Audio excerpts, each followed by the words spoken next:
Welcome, dear traveler. It's time to let go, to release the weight of the day and sink into a world where time slows, where worries fade, where the whispers of the past grow quiet, and only this moment remains. Feel your body beginning to unwind, like a leaf drifting down a gentle stream, carried effortlessly toward deep, peaceful rest. There is nothing to do now, nowhere to be, except here, in this sacred space of stillness. With each breath, feel the tension melting away, your shoulders softening, your jaw releasing, your thoughts becoming lighter, like clouds dissolving in the sky. Breathe in, a slow, soothing inhale. And as you exhale, feel yourself sinking deeper into the comfort beneath you. Again, breathe in, filling your lungs with calm, with warmth, with ease.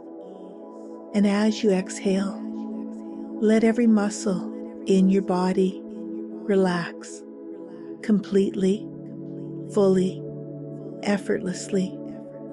And now, allow your mind to drift like a feather, floating down, down, down, into the heart of a story woven with the threads of possibility, a story that whispers of renewal, of second chances, of the kindness we so often forget to give ourselves. Tonight, you will walk through a garden, but not just any garden. This is a place where regrets dissolve like morning mist, where healing takes root, where the past no longer defines you, and the future glows with quiet golden light. All you have to do is listen. Let the words wrap around you like a soft embrace, guiding you deeper and deeper into tranquility. The journey is about to begin. And as you follow the path into the garden of second chances, feel yourself opening, ready to receive, ready to release, ready to rest. Let's begin. Now, the story unfolds. The night was quiet, the kind of quiet that holds secrets in its hush. A soft wind wove through the trees, carrying the scent of earth and forgotten dreams. Somewhere, far from the concerns of the waking world, a traveler named Elias walked a winding path, his steps slow, deliberate, as if drawn forward by an unseen force. Elias had been walking for what felt like days, though time had begun to blur in the thick, velvety air. Shadows danced beneath the moon's gaze, stretching long fingers across the road. He was tired, not just in body, but in soul. There were regrets he carried, burdens that had woven themselves into the fabric of his being. Mistakes from his past whispered in his mind, their echoes impossible to ignore. As he rounded a bend, a soft glow appeared in the distance, nestled between the trees. A golden light, warm and inviting, pulsed gently like a heartbeat. It radiated a sense of familiarity, though he did not know why. With each step closer, a profound stillness settled over him, like a dream shifting from restless to serene. Before him stood an ancient gate, wrought iron, twisted into the shape of vines and roses. though no rust touched its surface. Beyond the gate, a garden stretched into the mist, lush and full of life. The air itself shimmered with a strange golden dust, swirling lazily, as if time had no claim here. A woman stood by the entrance. Her silver hair caught the moonlight, and her eyes, deep pools of twilight, held the weight of understanding. "Welcome, Elias," she said, her voice a melody, smooth as flowing water. "You know my name?" he asked, though he did not feel surprised. The woman nodded. "This is the garden of second chances, and you are meant to be here." The gate creaked open, and Elias stepped through, inhaling deeply. The scent of lavender and citrus filled his lungs, cool and calming. Soft grass cushioned his steps, and above him the sky shimmered. Not quite night, not quite day, but something in between. The woman walked beside him, leading him deeper into the garden, where flowers bloomed in colors he had never seen before, hues that seemed to change depending on how he looked at them. Trees bowed under the weight of ripe fruit, and in the distance, a waterfall cascaded in slow motion, droplets glistening like tiny suns. "You have come here carrying many regrets," the woman said gently. Elias swallowed. He did not need to ask how she knew. "Yes," he admitted. "Too many to count." She smiled, a knowing look in her eyes. "Then you are in the right place. Every soul who enters this garden carries wounds that have not healed, and every soul who leaves carries something lighter." As they walked, Elias noticed something strange. There were statues scattered throughout the garden, figures frozen in stone, each with an expression of sorrow, their hands reaching toward something unseen. They seemed familiar, though he could not place why. The woman stopped before one statue in particular. It was a man, hunched forward, his face carved with regret, his hands gripping his own chest, as if holding himself together. Elias felt a tremor in his breath.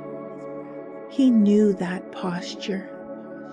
He had stood that way before, many times. "This..." His voice came out barely above a whisper. "This is me?" The woman nodded. "It is a version of you, yes. A fragment of your past, frozen in time. Every mistake, every wound you've carried, they have taken shape here. But tell me, Elias, if you could speak to this version of yourself, what would you say?" His throat tightened. He did not know. What did one say to the past? To the person who had faltered, failed, fallen? The statue's eyes, though stone, held pain. A pain Elias recognized. Slowly, carefully, he placed his hands over the stone ones. "I forgive you," he whispered. The words felt foreign, tentative, but as they left his lips, something shifted. A warmth, spread through his palms, and beneath them the stone softened, turning to flesh. The statue exhaled, the lines of grief fading from his face. And then, like mist in the morning sun, he dissolved, his form breaking into golden light that drifted into the sky. Elias stared, his chest tight with something between sorrow and relief. The woman placed a hand on his shoulder. "Healing begins with self-kindness," she murmured. "You do not have to carry the past. You only have to allow yourself to grow beyond it." They walked deeper into the garden, where a great tree stood in the center. Its branches stretched toward infinity, its roots woven into the earth's heart. Hanging from its boughs were glass lanterns, each holding a tiny flickering light. "These," the woman said, gesturing to the lanterns, "are second chances. Every soul is given them, though not all choose to take them. Some believe they do not deserve them. Do you?" Elias hesitated. Did he? He looked around at the garden, at the beauty that had been waiting for him all along, at the absence of judgment in the woman's eyes. "I think," he exhaled, the tension in his body unraveling, like threads loosening from a too tight weave. "I think I do." The woman smiled. "Then take one." Reaching up, he plucked a lantern from the tree. As soon as his fingers closed around it, warmth spread through him. A warmth that sank deep into his bones, deeper than regret, deeper than fear. A voice, soft and steady, whispered through his mind, "You are not your past. You are the garden that grows from it." Elias closed his eyes. The wind rustled through the leaves, a lullaby in the quiet. And for the first time in a long time, he let himself rest. Some say that the garden of second chances appears only to those who need it most. That when the weight of regret becomes too heavy, the path will open, the gate will unlock, and the whispers of the wind will guide the weary traveler home. Elias awoke the next morning, lying beneath an old oak tree, the scent of lavender still lingering in the air.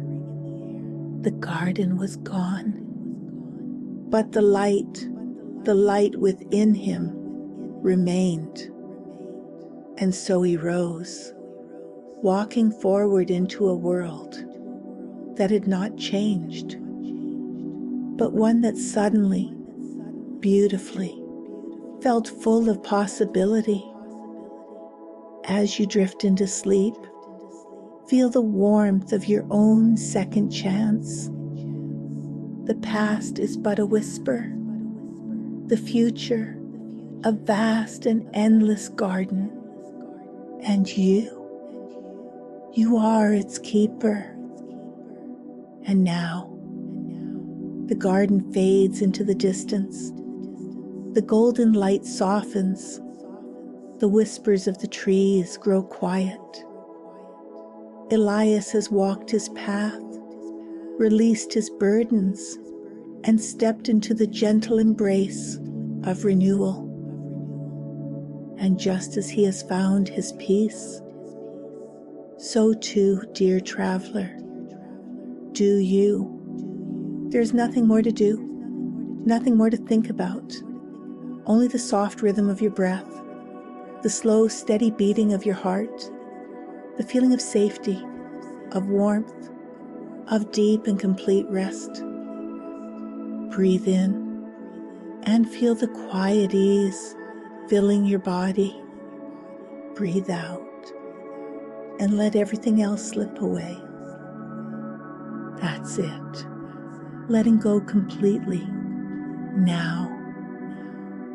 The garden is always there, waiting, like a dream just beyond the veil of sleep. And as you drift deeper, you may feel a sense of lightness, as if a weight has been lifted, a warmth spreading through you, as if wrapped in a golden cocoon of calm, softness beneath you, cradling you, supporting you. The past no longer holds you. It is as light as a feather on the wind, floating further and further away. You are free, free to rest, free to heal, free to simply be. Each breath drawing you deeper, each word wrapping you in comfort. The gentle waves of sleep rolling in, soft and slow, lulling you, soothing you, carrying you, drifting now like a leaf on the water, down, down, into the quiet depths of sleep. Nothing to hold on to, nothing to resist, just floating, weightless, effortless. Rest now. You are safe. You are loved. You are whole. And you are always worthy of the kindness you give yourself. And as you sink into sleep, a golden light lingers within you, a quiet knowing that you are worthy, that you are enough, that tomorrow is a new day, a fresh beginning. But for now, you rest. For now, you sleep, drifting deeper and deeper and deeper still. Sleep, sweet, peaceful sleep. Good night, dear traveler. The garden will be waiting whenever you need it. Sleep deeply, dream gently.